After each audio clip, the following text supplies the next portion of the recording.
Chapter 19. Kyle and Akimi hung back while Sierra and Miguel dug through the book bins with a couple dozen other eager Dewey Decimal decoders. A short, scrappy kid from the Southeast team leapt into one of the rolling canvas containers and tossed out language books, the 400s, to his teammates. Marjorie Muldower simply stood next to the book heaps and pointed, that one, that one, that one too. That's our first 12, said Miguel when he and Sierra filled the lower shelf of the library cart with their first two armloads of books. Only 2 dozen more to go.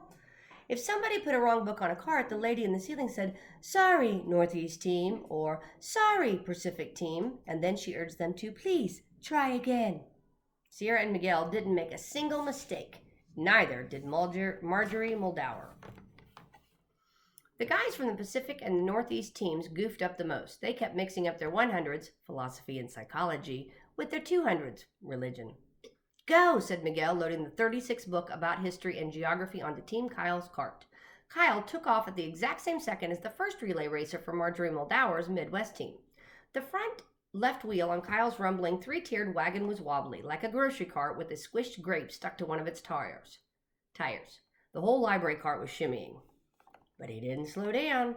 After he passed through the tunnel behind the fiction shelves and hit the doors to the 300s room, he was in the lead. He aimed for the inside railing, figuring the tighter the circle he ran, the faster he'd complete his lap. Pranav Pillai from the Pacific team came tearing up on his left. They must have sorted out their confusion about the 100s and 200s faster than Kyle had thought they would.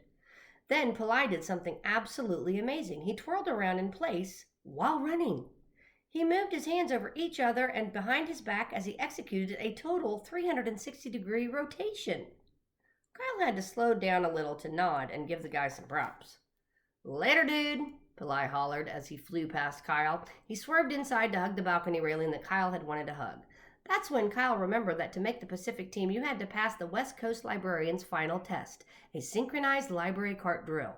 The California, Oregon, and Washington State kids weren't pros, but they were definitely the best library cart handlers in the building. By the time Kyle completed his circuit around the balcony and reached the 000's door to hand off the cart to Miguel, the Pacific team's second runner, Kathy Naramore from Oregon, was already 4 doors ahead of him. When she saw a crimp in the carpet, she did a front flip over the rolling buggy so she could pull it behind her for a while before she did a somersaulting backflip so she could push it again.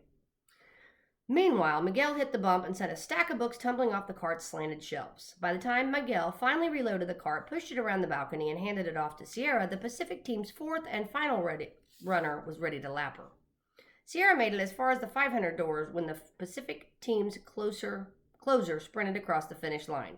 Akimi never even got into the race. The hometown heroes had lost. The Pacific team took the first medal of the duo decamathlon.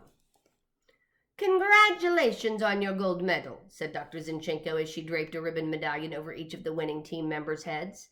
"No worries," said Kyle, trying to buck up his teammates, even though he was starting to have those champions become chumps feeling again. "We'll take the next one." "Definitely," said Miguel. "Unless," said Akimi, "it involves running with the rolling suitcase." During the lunch break, the Pacific team kids did interviews with NPR, PBS, and the Book Network. "That used to be us," groused Akimi. "Come on," said Kyle. "You didn't think we'd win every single game, did you?" "Well, no, I didn't think it, but I was kind of counting on it anyways." "My bad. I lost all that time when I hit that bump." Kyle glanced at Sierra. She had a smile on her face because she was reading again, and apparently The 14th Goldfish by Jennifer L. Holm was a very amusing book. At 2 p.m., all 8 teams were once again summoned to the second floor. The library carts, each one still loaded down with 3 dozen books.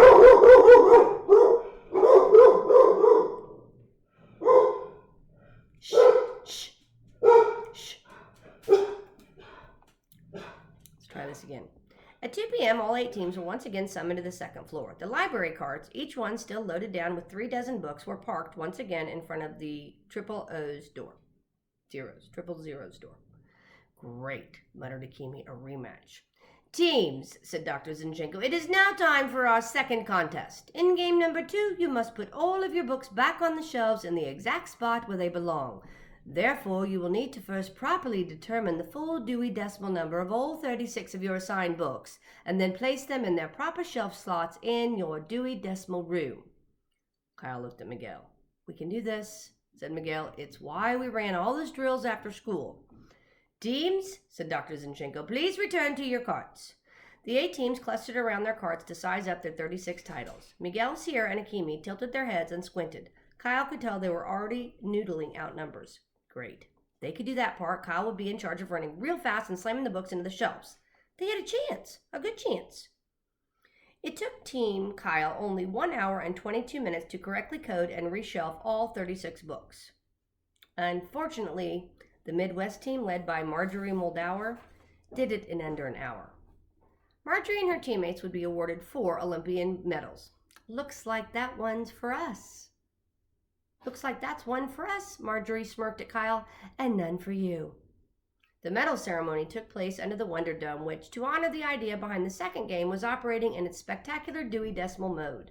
The 10 pizza slice video screens scrolled constantly, changing images associated with each category in the library cataloging system.